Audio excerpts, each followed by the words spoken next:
Welcome back to our channel the great Indian பாத்திரக்கடை. நம்ம great Indian பாத்திரக்கடையில இப்போதைக்கு fast மூவிங்ல இருக்க ப்ராடக்ட் என்ன அப்படின்னு பாத்தீங்கன்னா ட்ரெமோண்டினால கேஸ்ட் அயர்ன் ப்ராடக்ட்ஸ். இந்த கேஸ்ட் அயர்ன் ப்ராடக்ட்ஸை பத்தி நிறைய வீடியோல பார்த்திருக்கோம். இந்த ப்ராடக்ட்ஸ் எல்லாமே ரொம்ப ஹைஜீனிக்கானது, நமக்கு யூஸ் பண்றதுக்கு ரொம்பவே ஈஸியா இருக்கும். ஏன் அப்படின்னு பாத்தீங்கன்னா இந்த ப்ராடக்ட்ஸ் எல்லாமே நமக்கு ப்ரீ சீசனிங் பண்ணி கொடுத்துருக்காங்க. ஸோ யூஸ் பண்றதுக்கு ரொம்பவே கம்ஃபர்டபுளா இருக்கும்.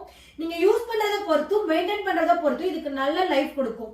இந்த ப்ராடக்ட்ஸ்க்கு வந்து ஸ்பெஷல் டிஸ்கவுண்ட் கொடுக்க போறோம். என்ன டிஸ்கவுண்ட் அப்படின்றத பார்க்கலாமா?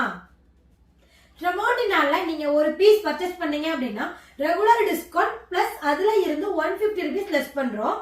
ட்ரெமோண்டினா கேஸ்ட் அயர்ன்ல 2 பீஸ் பர்ச்சேஸ் பண்ணீங்க அப்படின்னா ரெகுலர் டிஸ்கவுண்ட் பிளஸ் ஒரு பீஸ்க்கு 175 rupees லெஸ் பண்றோம். கேஸ்ட் அயர்ன்ல 3 பீஸ்க்கு மேல எத்தனை பீஸ் வாங்குனீங்க அப்படின்னாலும் ரெகுலர் டிஸ்கவுண்ட் பிளஸ் ஒரு பீஸ்க்கு 200 rupees லெஸ் பண்றோம். அது மட்டும் இல்ல, சிங்கிள் பீஸ் வாங்குனீங்க அப்படின்னாலும் தமிழ்நாடு ஃபுல்லா ஃப்ரீ ஷிப்பிங் பண்றோம். இந்த ஆஃபரை யூஸ் பண்ணி உங்களுக்கு தேவையான கேஸ்ட் அயர்ன் ப்ராடக்ட்ஸை பர்ச்சேஸ் பண்ணுங்க. இன்னும் வேற ஏதாவது டீடைல் தெரியணும் அப்படின்னா ஸ்கிரீன்ல தெரியற நம்பருக்கு கால் பண்ணுங்க. கீப் வாட்சிங் அவர் சேனல். தேங்க்யூ.